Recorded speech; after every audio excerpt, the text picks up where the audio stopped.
All right, today I'm going to be trying out this axe. This is the same axe as I reviewed in my previous video after a complete teardown and rebuild. And hopefully it's got its mojo and it's going to chop great today. We'll find out. This is the ThrwClub heavy chopper, 3.9 pound or 1800 gram head. And if you should check out the last video to see how it did out of the box. But what I have done to correct its deficiencies and tune it up is kind of a whole raft of things. I'll go over those in a moment, but today what I'm going to be doing is chopping up this green ash, so felling it and hopefully getting it most of the way to firewood. We'll see.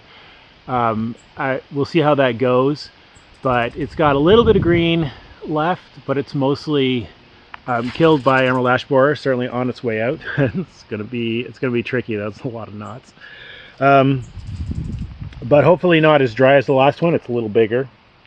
This axe. So let's have a look at it here. So what I have done is, so the hang started to come apart in the last video, so I had to redo that anyway. The main issue I had with it out of the box was that the head looked upside down and the hang was too open, and that certainly made it underperform, I think, when I actually tried to use it. So I pulled the head off, found out why the hang did not last even an hour. Where I've got this ruler stuck into the kerf is how deep it was sawn. So that's an inch, an inch in. And for those that don't know, when you hang an axe, you cut the kerf so that it goes 2/3 to 3/4 of the way through the eye. So you would want it sawn like about to here, so that you can drive the wedge in and expand the wood and get good compression that holds the head on all the way around, all the way through the eye. And what they've done is they've done an incredibly shallow but very wide, you can see, kerf. And then the wedge, the other problem with that is, of course, the wedge has gone in and started to split. So there's a split going down this way that's starting to travel down the handle.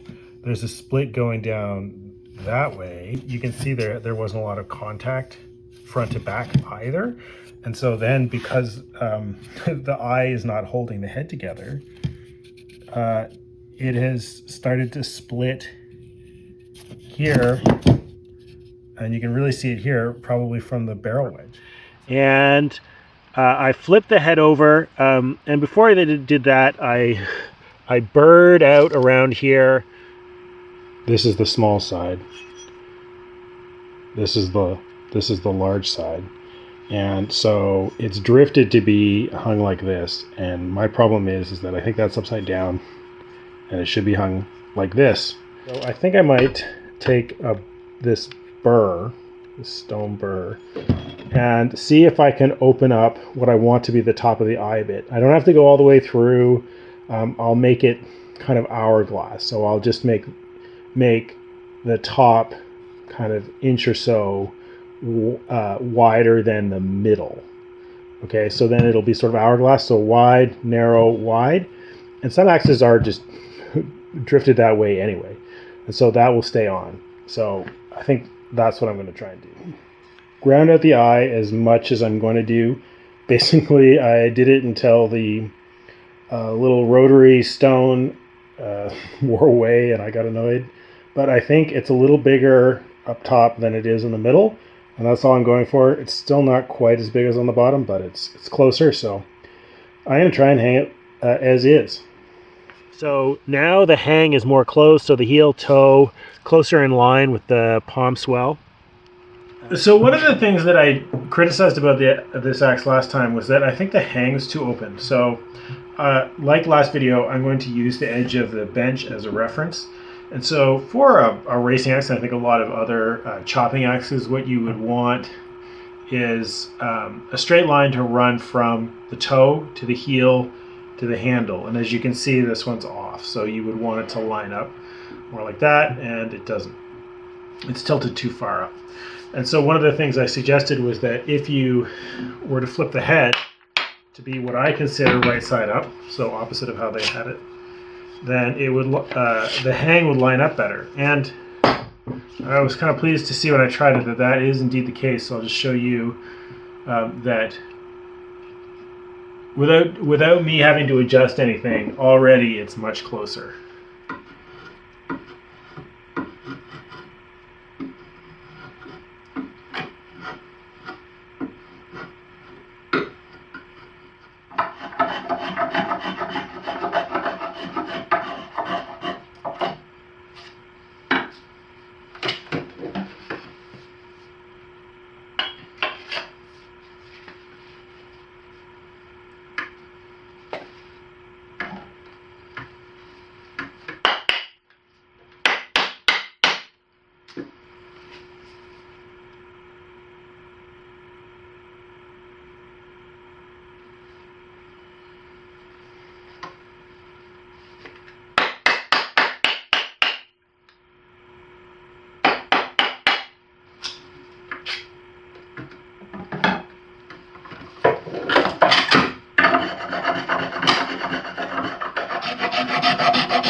I generally switch to finer tools as I get closer to the end, so I start off shaping the eye with a draw knife, but it's easy to overdo it with a draw knife. It's harder to be precise and fast, and so I switch to a spoke shave, and then as it gets closer to the end,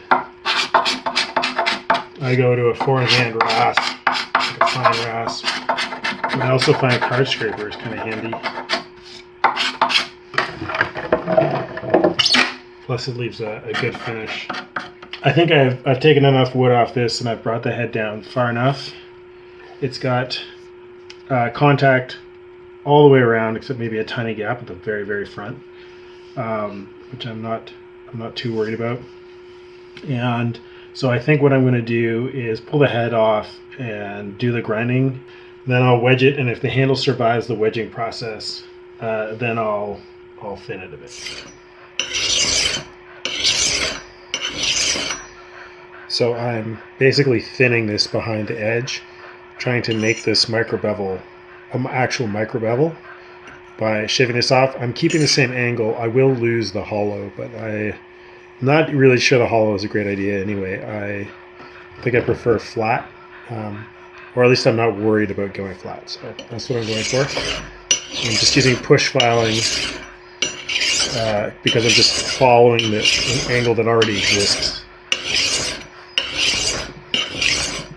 So this is how it looks after the filing is done. I've got this kind of hollow here where the file didn't reach before I got it as thinned down as much as I planned, so I'm not going to worry about that.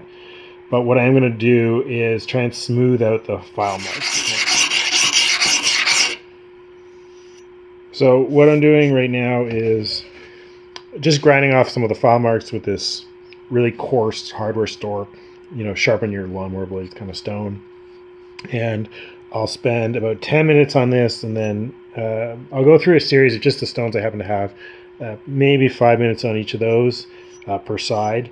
And I know that you can see perhaps there's some deep scratches from the file. Those aren't going to come out, and I'm not going to try and get them out because that will just take longer than I want to spend on this.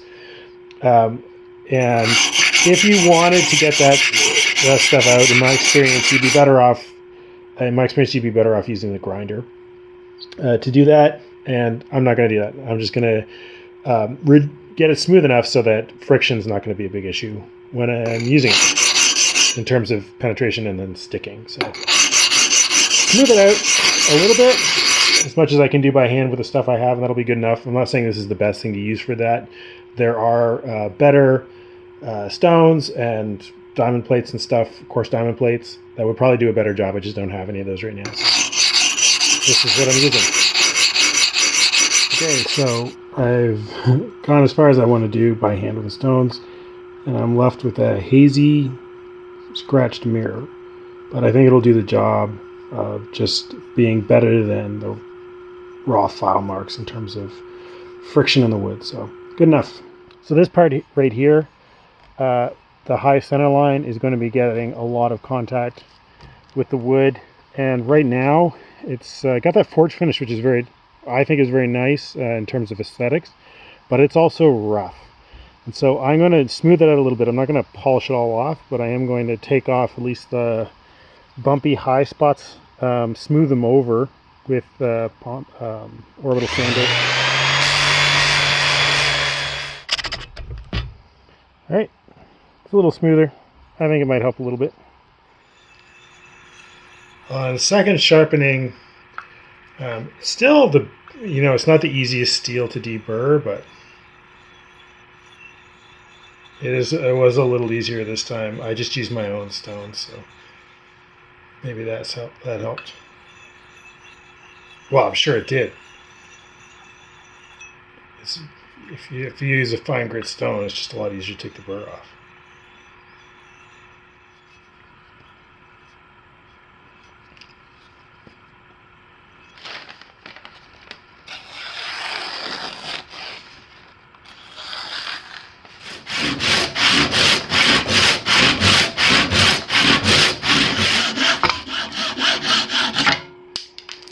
One of the things I like to do is chamfer the edge of the kerf. And I just use the edge of a half round file to do that, or a triangular file, or one of those little knife blade files. Just so it doesn't dig into the wedge as it's being driven in.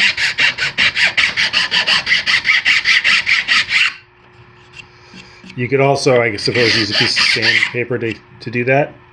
And I've got the wedge already carved fit. I've got it marked with the max depth, so I wouldn't want to drive it past this line because then there's a chance I could split the handle.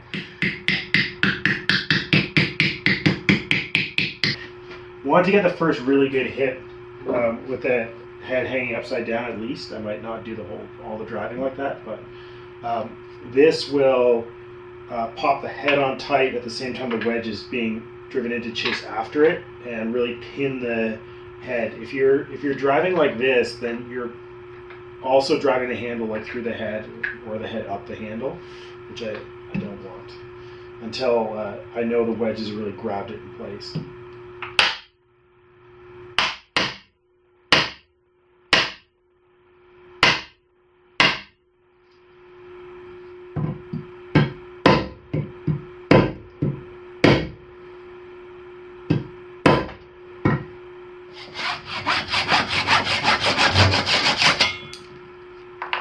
It is a shorter handle now, so the handle started out at 70 centimeters, 27.5 inches, and it is now 66 centimeters, 65 centimeters or so, 26 inches. So it's a short king now. I think it'll still perform well, but yeah, I'll have to be conscious of that because short handles can be a little more dangerous. So I'll be careful of that. But the handle also, I thinned it out quite a bit. Still, it's not super thin, but I didn't notice any handle shock issues. The main thing was the feel and the lack of flats to index with. So I think that will be improved. I like the look better too. This wood, what a mystery wood, mystery maybe oak. Certainly pretty anyway. Interesting looking. So I think it looks nice just with the boiled linseed oil. I scraped off the dark stain that it had in the course of thinning it down. The hang, as I mentioned, I burred out around the eye just to make it basically hourglass instead of just completely tapered the wrong way. I didn't really have as much wood as I would like front to back, plenty on the sides. And so when I was making the wedge, I actually kind of hollowed the sides of the wedge out a little bit because I knew it would be pinching in the middle here and then have a lot to fill out at the ends. So I did that, and then I also put in a dowel wedge. So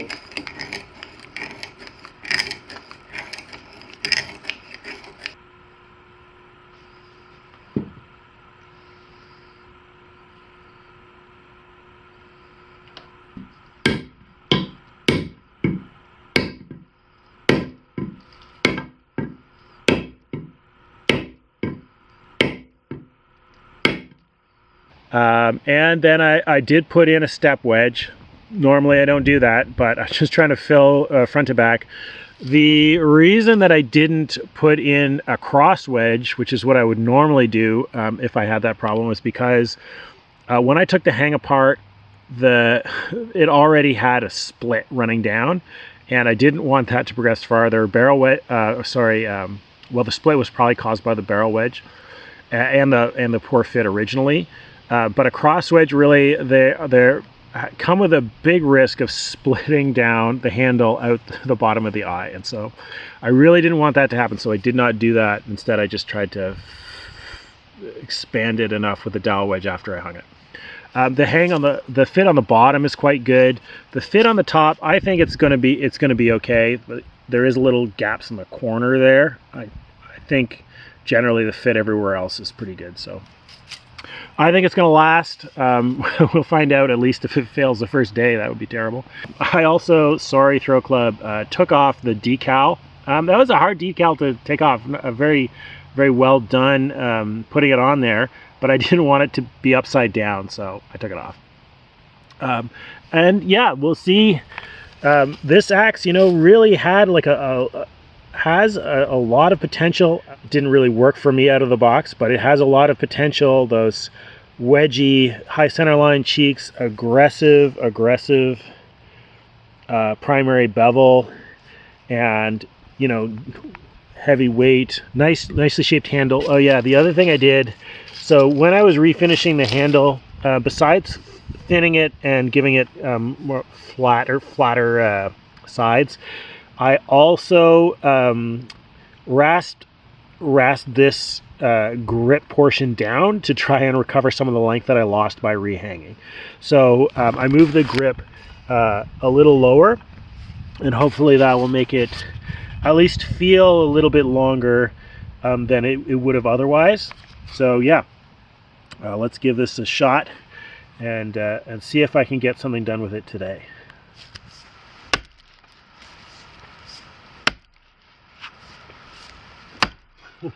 Yeah, bites.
Trying to adjust the direction, kind of have a narrow path to the lay I want.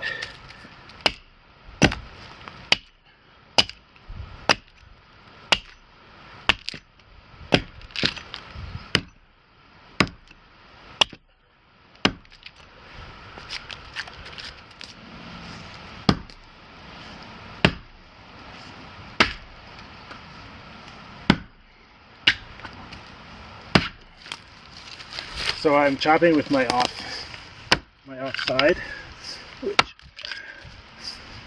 I really struggle with, but I keep practicing it anyway.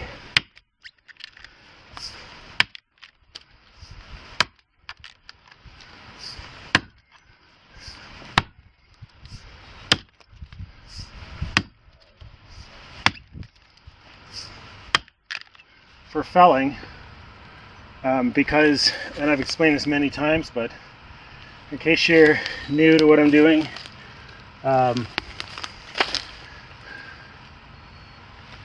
it allows me to have a slanted face cut and line the back cut up the same, so that the hinge doesn't, they don't cross each other, and so that the hinge doesn't break prematurely.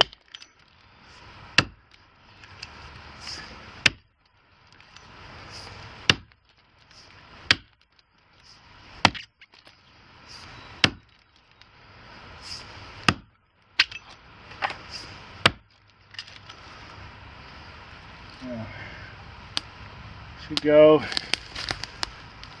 in a moment.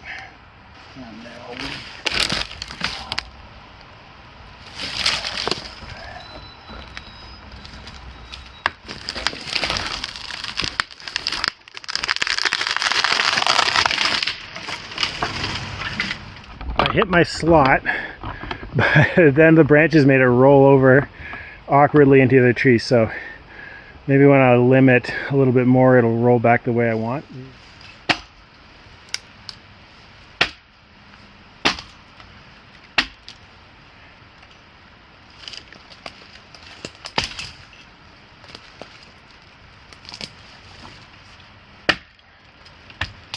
The short handle, I said this last time, but it's still true, is a lot easier for doing stuff like this. Like if I had a long handle, this would be so awkward.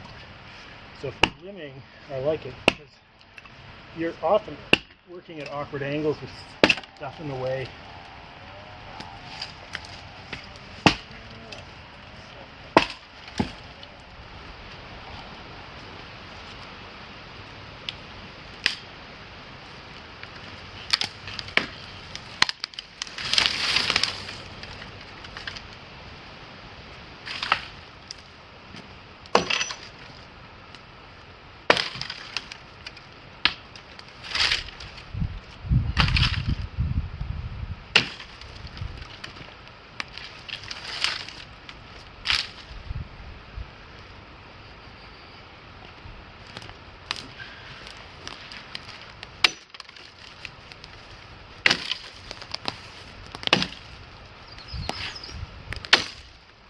So I've chopped notches for most of the trunk on this side, which is the knotty side, and that was really a pain. I think the axe is doing great, but kind of ugly to watch and maybe not reflective of how well it's chopping. So just touched up the edge, and I'm going to show you guys a notch or two on this side, which has a lot fewer knots because it was not facing the clearing. So we'll see how the axe does for that.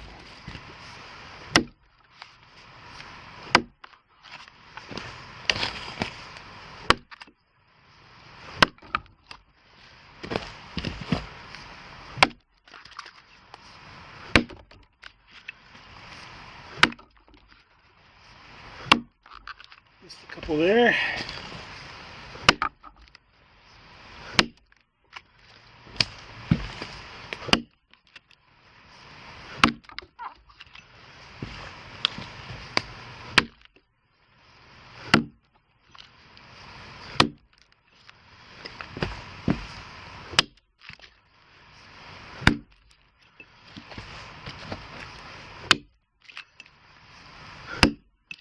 Missing like crazy, but hopefully you can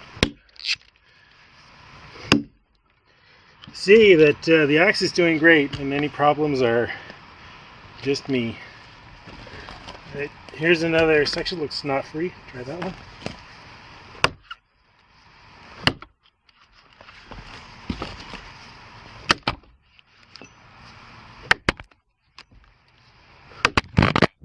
I'm kind of running out of notches that don't have knots, but something it keeps going wrong every time I try to film it.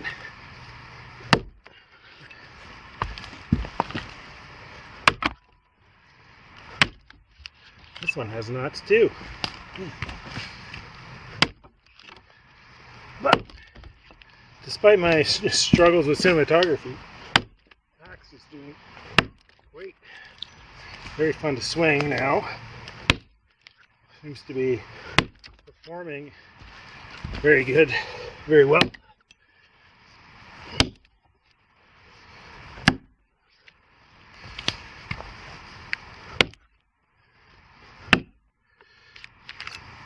Which you could see if I could find any clear wood in this tree.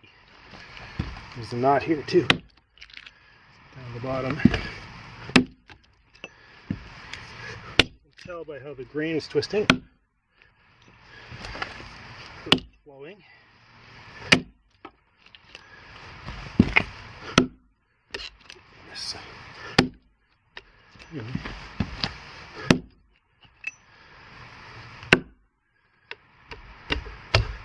Hopefully you get the idea.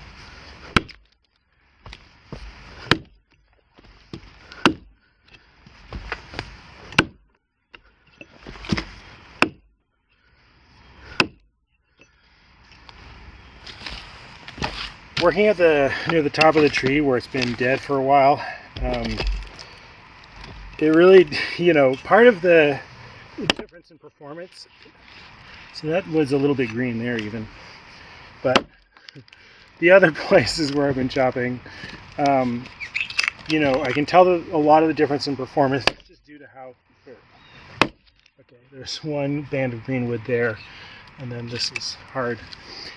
So it's still definitely doing better, but yeah, it's not as night and day, because part of how much better it's doing today is just down to whether the wood has any moisture in it or not. Enough anyway.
on splitting. I gotta say, I've had elm that were easier to split than this. Man, I'm not gonna blame the axe. This stuff is just brutal. One thing, so this piece has like a whole whack of knots, so really sort of dreading trying to get it just with the axe. Okay, so much for that demonstration, but let's do it anyway. Sorry, it just popped with one hit. After all the fighting with all the other ones, this one goes. Anyway, what I was going to do is use these socket wedges. Let's just get one going. Basically, as an excuse to use the pole of this axe. So I mentioned in my last video, I thought maybe someone could use it as a faller's axe, so like as a wedge banger.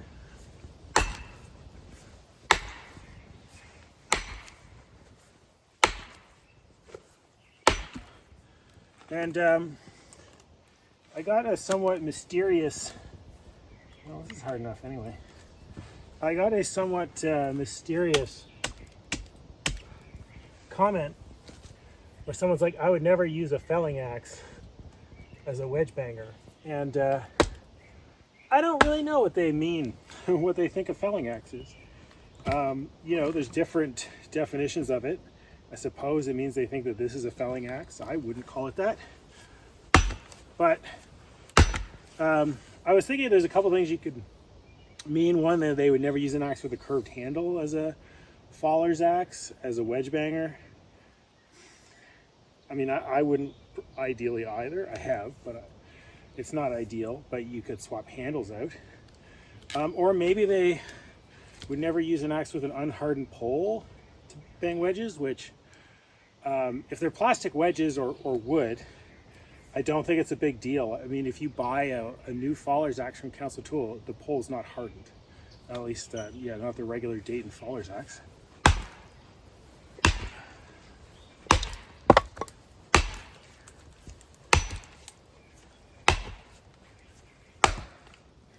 But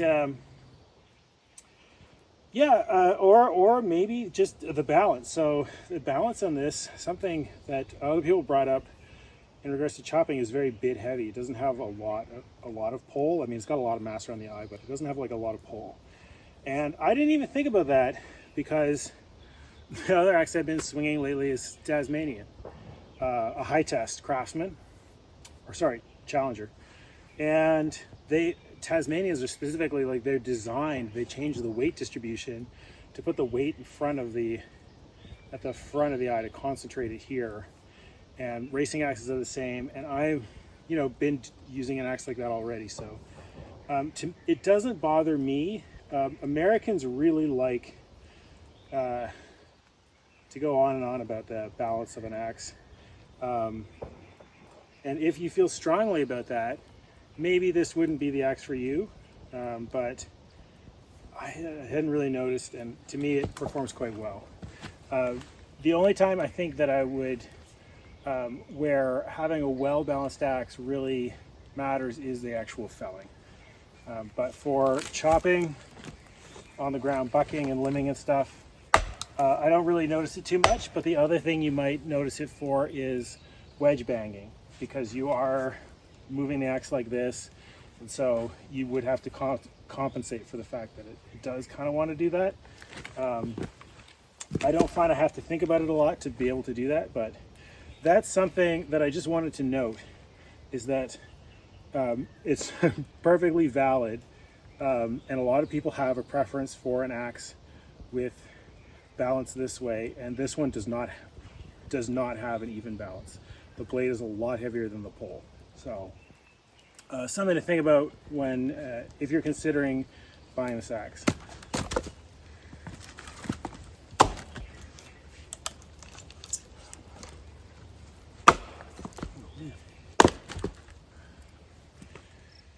All right, one tree challenge complete. This axe was able to disassemble that tree successfully.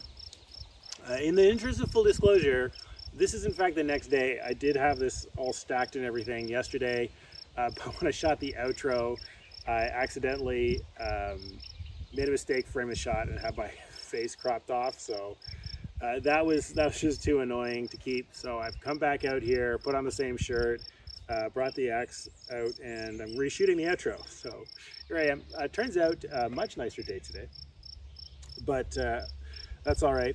Um, the one thing I want to correct from the previous video was that at the when I took it out of the box, I was like, oh, the finish feels good. It doesn't feel like varnish, and so it feels like the wood, and I'll probably won't get blisters. But I